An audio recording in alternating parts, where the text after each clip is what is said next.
Sir మేమేమంటున్నామంటే RDO గారు దుర్మార్గం నోటీసులు చచ్చి 12 మంది నోటీసులు ఇచ్చేది రాజ్యాంగంలో ఉందా మాకు చెప్పాలి. ఎవరమ్మా కూర్చోరు ఏం కాదు 12 మందికి నోటీసులు ఇచ్చి 13 మాకు చెప్పండి. సమానం చెప్పి ఇలా రాజ్యాంగంలో కూడా చనిపోయిన వ్యక్తిని కూడా కౌంట్ చేయాలని చెప్పి ఉందా అది మాకు చెప్పండి. మీరు చెప్పేది మేము ఒప్పుకుంటాం. అప్పటిదాకా మేము ఎక్కడికి వెళ్ళలేము. చెప్పండి. ఇలా 12 మందికి నోటీసులు ఇచ్చి 13 మందిని కౌంట్ చేయడం ఏ విధంగా రాజ్యాంగంలో ఇచ్చే ఉందా? చనిపోయిన వ్యక్తి కూడా నోటీస్ ఇచ్చిరా? ఇలా చనిపోయినటువంటి వ్యక్తిని ఎట్లా కౌంట్ చేసుకుంటారు? ఇలా మాకు ఆర్డీఓ గారు సమాధానం చెప్పి చనిపోయిన వ్యక్తి ఇలా తీసుకొని ఎలక్షన్ నిర్వహిస్తారా? ఇట్లా ఉందా? చనిపోయిన వ్యక్తిని కూడా తీసుకొని కౌంట్ చేసి ఇలా ఎలక్షన్ నిర్వహించాలని ఉందా? ఇలా మేము ఆర్డీఓ గారు మాకు సమాధానం చెప్పాలి. గవర్నమెంట్ ఆర్డీఓ గారి మీద ఒత్తిడికి లొంగి ఇలా వాళ్ళకు కొత్తగా మారిండు తీసుకున్నటువంటి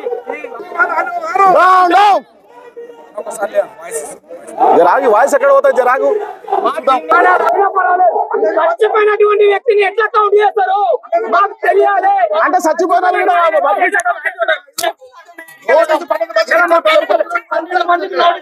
కావాలి.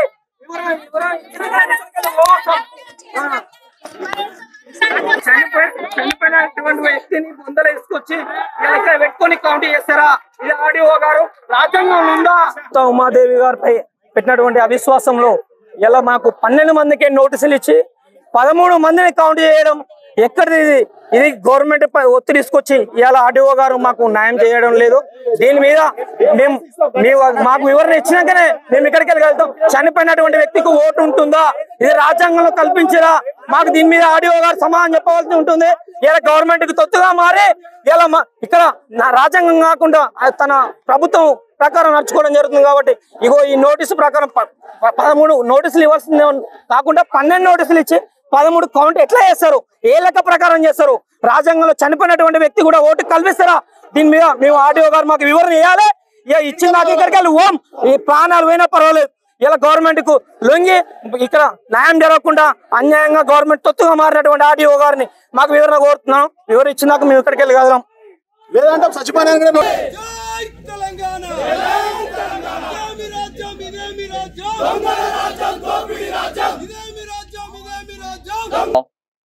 ఎంపీపీ గారిపై పెట్టిన అవిశ్వాస తీర్మానాన్ని ఈరోజు కండక్ట్ చేయడం జరిగింది. దాంట్లో భాగంగా అవిశ్వాస తీర్మానంలో భాగంగా మేము 15/3/2024 నాడు వీళ్ళకి ఉన్నటువంటి ఎంపీటీసీలందరికీ నోటీసులు ఇవ్వడం జరిగింది.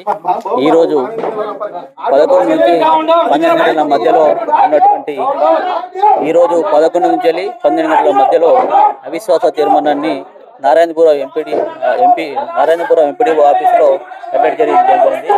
దాంట్లో భాగంగా మనకి 8 మంది సభ్యులు హాజరు కావడం జరిగింది. మొత్తం సభ్యులలో 13 మంది సభ్యులలో 8 మంది సభ్యులు అడగడం జరిగింది.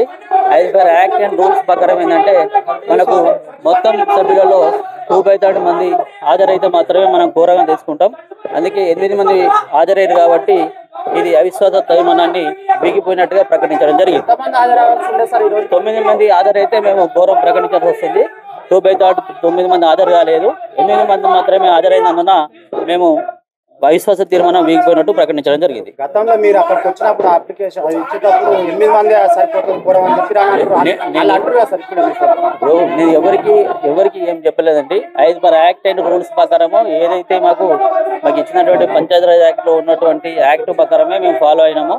దాంట్లో భాగంగా 13 మంది ఇర్రెస్పెక్టివ్ ఆఫ్ వేకెన్సీ అని దాంట్లో రాసింది కాబట్టి ఆ 13 మంది సభ్యులు మేము తీసుకున్నాము. అందులో భాగంగా ఈ రోజు 8 మంది అభ్యర్థులు హాజరయ్యారు కాబట్టి అవిశ్వాస తీర్మానం వీగిపోయినట్టు ప్రకటించడం. ఇర్రెస్పెక్టివ్ ఆఫ్ వేకెన్సీ ఆయన ఏ రకంగా వేకెన్సీ ఉన్నా కూడా చనిపోయినా కానీ లేకపోతే ఇంకే రకంగా వేకెన్సీ ఉన్నా కూడా దాన్ని పరిగణలోకి తీసుకోవాలని మనకు సెక్షన్ 263లో పంచాయతీ యాక్ట్ మెన్షన్ చేస్తుంది. కాబట్టి దానికి అనుగుణంగా మేము చట్టానికి అనుగుణంగానే ఈరోజు 9 మంది కోరం 9 మంది నిలలేదు కాబట్టి ఓన్లీ 8 మంది మాత్రమే అభ్యర్థులు వచ్చారు కాబట్టి అవిశ్వాసం వీగిపోయినట్టుగా ప్రకటించడం జరుగుతుంది. ఇంక్లూడింగ్ వేకెన్సీ అండి. యాక్ట్ ప్రకారం యాజ్ పర్ యాక్ట్ ప్రకారం